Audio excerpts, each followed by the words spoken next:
I want to thank the Goethe Institute for hosting this conversation, and Mr. Eckstein and Mr. Detka, thank you for the kind introduction. And I'm honored to share the stage with you, Mrs. Ullman, and of course, Maria Stefan as well. So I want to start with an apology, because I think that was my loud noise earlier. I just want to make sure everyone was awake. No, that's not really what I was doing, but I apologize for that. And thank you for being inside on a really beautiful day. For those of you who are outside at all today, it was gorgeous. And to note, ready for a warm welcome, just add German. This is the, these are the chocolates, but I think, is it the Goethe sticker? Is that what it is? Mint. I love it. Talking about diplomacy. There we go. Ready for, that's what it says. Ready for a warm welcome, just add German. Okay, my undergrad degree was in theater. Maria was talking about the theater stuff. I did theater and music early on, then was frustrated by artists who weren't strategic in their art. To your point, Wilfried, artists just did art for art's sake, and they weren't strategic about it at all. Where they entered the conflict, where they exited the conflict, that was frustrating for me, because then my master's and PhD was in conflict resolution, peace building, all those theoretical art forms. Then I was frustrated with them for not using, the peace builder types, for not using arts and culture. So this is a great discussion for me, and I've been in many, and I love it every time I'm in it. So thank you for hosting this conversation. Had one over in Salzburg at the seminar there, talking about arts and peace building and culture.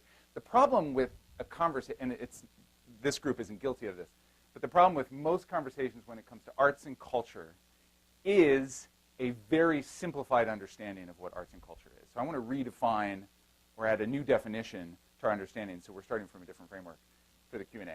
Because most of the time, and U.S. government is very guilty of this as well, when you talk about culture, I did some time in the Philippines, if I asked most folks in the U.S. culture, Philippines, go, they'd be like, oh, well, you have Italingting, this bamboo dance, or you have people wrapped in a sarong or something. It's a very superficial understanding of what culture is. It's usually tapestry and the local dances and things like that. Not a rich understanding of culture, and I'll set up why that's a serious problem for my government. I can only really speak to my government. I would like to define culture as a much more holistic thing. If someone asked me, what's your culture? Well, I grew up Amish Mennonite. I didn't grow up Quaker. I now work for the Quakers. I used to work on the Hill for a member of Congress for many years. But I grew up Amish Mennonite, and if I were to describe that for you, I would describe the whole community. That is my culture. And with it, if you've read anything about high context cultures, low context cultures, the Mennonites, even though they have a program at Eastern Mennonite University, Center for Justice and Peacebuilding, and John Paul Lederach was on a panel with us earlier at the museum, earlier this fall, they are on the vanguard of conflict theory, and yet the culture of Amish Mennonite is very conflict avoidant. I grew up in a very conflict-avoidant household. You never dealt with conflict directly. You never dealt with it confrontationally. You go to New York, and I would just be blown away by how people deal with conflict so confrontationally. So we grew up very high context. Now, I don't want to simplify that because some cultures are high context and a mix with low context, but let's just throw that definition out there. High context cultures tend to deal with conflict a little bit more indirectly. And again, I'm clearly not summarizing, not stereotyping, but it's just good to be aware of these things. Most people are on some kind of spectrum. Tend to deal with conflict somewhat indirectly. It's not confrontational. You have to have some face saving. You have to have an out. Conflict is very subjective, often emotional. It's not rational. But in low context cultures, much more direct, much more confrontational, much more rational, much more objective. And I'm putting quotes around this because we can define these. And so, interestingly, a lot of my bosses over the years have been people from other countries, not classic white American, European American direct conflict style. My last boss, Congressman Mike Honda, Japanese American, grew up in the internment camps. We put him in the internment camps because we thought the Japanese were all bad. And then he grew up and became a member of Congress. What an incredible story. But I lasted with him so long, primarily because I knew how to deal with his conflict. And he's very personally inhibited when it comes to communication. He doesn't like speaking in front of big audiences or in front of TVs and TV cameras and that kind of stuff. He's much better one-on-one. So anything direct, anything confrontational, he shuts down, shies away. And I was able to communicate with him primarily because I spent a lot of time in Asia, and I had bosses who were South Korean, and I understood a high context culture and a high context communication style because I grew up in that. So I would encourage us to think of culture in the following way. That it includes all the basic human needs. And for those of you who've studied Maslow or Vern Redekop, I like his book, From Violence to Blessing, I think it's called. But he does his own spin on the basic human needs.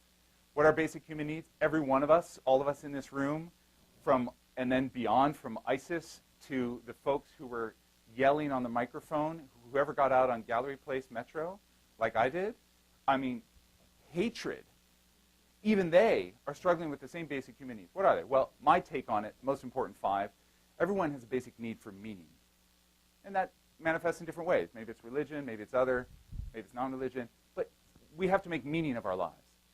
And then we have to be connected to a community somehow. That community is different shapes and sizes. Sometimes it's online, sometimes it's in person. I live in Anacostia, D.C. in Southeast. I love my community. That for me is connectedness. But I grew up in Amish Mennonite, very connected. Everyone has a need for security. And by security, I'm not just talking about physical security, being able to safely walk down the street and not be molested, harmed, abused, whatever, but also emotional security, economic security, political security, you name it, under security. Everyone has a need for recognition, to be valued, to be recognized for who you are, not disrespected. And then everyone has a need for action, to be able to move. And this comes up in the freedom and democracy stuff that Maria was talking about, but the state also. So I would say culture is all of that. And unless we understand that, our interventions, military or non, are going to fail completely. And after I give a definition of peacebuilding, I'm going to go into some examples where we failed, the U.S. government, and they'll be quick. Peacebuilding. My definition of peacebuilding is Lisa Shirk's definition of peacebuilding. We wrote an article together that was referred earlier. If you just Google strategic, because remember I was frustrated with the artist not being strategic arts-based peacebuilding. She and I wrote it together. I was riffing off of her understanding of peacebuilding, 4 stages, and then I threw some maps up there, some charts, because I wanted us to be more analytical about the work we do. I think it's important. Otherwise, you can just screw up a conflict majorly. These 4 stages. Waging conflict nonviolently. Sometimes we have to escalate conflict. It's not being talked about. It's latent. It's nascent. No one's discussing the Mennonite community is dealing with LGBT stuff. You bet I was early on, 10 years ago, stirring some of that up. Nonviolently, but I was stirring it up because it needed to be escalated. It needed to surface. People weren't talking about, hush, hush, hush.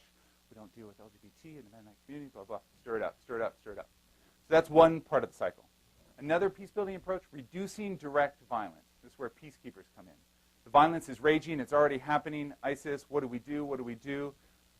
Sometimes peacekeepers, sometimes cutting off financial transactions, cutting off weapons flows. This incriminates the U.S. a little bit because we're just flooding that region with weapons. Cutting off communication flows, if you think about Rwanda and where we could have prevented the lead-up, shutting down radio, etc. Any movement, even pre-Hitler, there was stuff we could have shut down, we didn't. Reducing direct violence. Another stage, transforming relationships. You spoke to this. Trauma. The vets coming back from the war. So much PTSD in this country. We are not dealing with that in any kind of therapeutic way. I mean, we're naming it. The Pentagon's giving some money for it. So now guys and gals are signing up because they want some support for their brain injury, and they should. But we're not accounting for those expenses when they come back home. If you look at Stiglitz's estimation of the war cost, they appropriately estimate how much it would be to properly take care of the vets when they come home. That's why he costed out, he and Linda Billings costed out at $46 trillion. Because whenever we cost out a war, it's like, oh, Cheney was like, oh, this is just going to take, like $60 billion to do a shock and awe in Iraq. But not even counting the transforming of the trauma when the troops come back home, or the trauma on the ground after we've killed several 100,000 Iraqis. Transforming relations after the violence. Lastly, building capacity so that you can prevent violent conflict from happening again. This is a lot of Maria's work in terms of helping people, training people, advising people, talking with people. But that's just in the moment of civilian resistance. There's a whole range of capacity building that can and should be done. USIP does a lot of work on that front. But we spend so little money as a U.S. government. In that work overseas, we spend a lot of money on military intervention. All these other stages of peace building, less invested. We are investing. USAID is a good example of that. But generally speaking, the comparison, I mean, we have more military band members than we have diplomats. I mean, we're outspending on the military intervention front, underspending on the building capacity front. So that's how I would define peacebuilding for the purpose of this conversation. It's borrowing heavily from Lisa Shirk's work. Winning the hearts and minds. I think the U.S. government wants to win the hearts and minds of Arabs on the Arab street, Muslims on the Muslim street in any of the countries where we've intervened in. Obama has now militarily intervened or re-intervened in 8 Muslim countries. That's a big deal. What does that send? What message does that send to the culture there? But I want to give you a few examples of where we missed the boat in terms of arts and culture. When I was in Syria in 2004, Ambassador Scobie was there. This was right before she was recalled in 2005.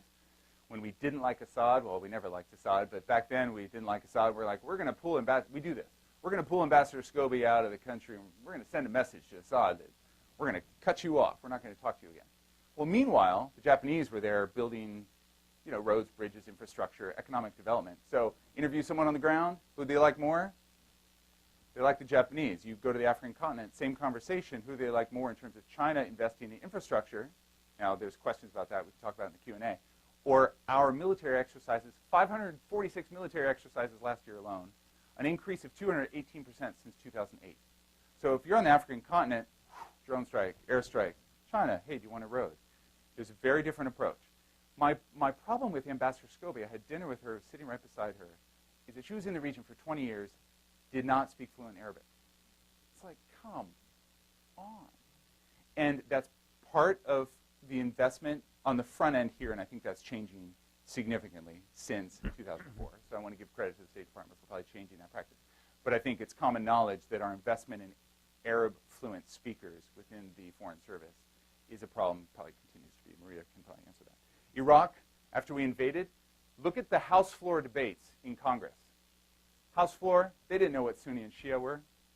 I mean, McCain made that mistake several times. So we've invaded a country not having any understanding of Sunni and Shia. And I'm not exaggerating here. And members of Congress simply didn't. And then once they did, the staffers like, oh, you better make a speech on Sunni and Shia sectarian stuff. Then you saw all the members of Congress on the House floor being like, well, this is a sectarian divide. It goes back centuries. We probably can't do any good. They can't stand up for themselves. They can't secure their country because it's a sectarian thing. Then they kind of tried to own the conversation by claiming it was sectarianism. We can't do anything. Sunni Shia divide, brothers, blah, blah, blah. But going in, little knowledge about culture. And I'm attaching religion to that culture based on the definition. To Mrs. Bullman's point, I want to identify in Afghanistan what I think was the most effective. And this deviates a little bit from arts and culture in our traditional sense, but what I thought was the most effective development strategy, community development councils. These were not big grants that foreign contractors got, subcontracted from state or USAID. These were local grants, $20,000, $30,000, siphoned through. It's a pretty tricky way of doing it. And to understand people on the ground and how they feel about America, this was ingenious. We funded it. So to USG's credit, we funded, but it went through the Afghan government. World Bank funded it as well. And then the Afghan government gave it to their Ministry of Rural Rehabilitation and Development. And then the MRRD gave it to the National Solidarity Program. And then the National Solidarity Program gave it to CDCs, Community Development Councils, locally elected. This money was managed by the community. Sometimes they had money left over. We got $7,000 left over. We have $9,000 left over. Let's give it back to the government. Unheard of accountability. And they decided, we need a school, let's build a school. We need a road, let's build a road. We need a bridge, let's build a bridge. Pretty consistently, the stuff they built was not attacked by the Taliban because they're building it, they're owning it, they're managing it, they're doing oversight of it. The Taliban would be silly to bomb that stuff because then you piss off the whole community. Compare that with stuff that's built by a foreign contractor with securitized personnel.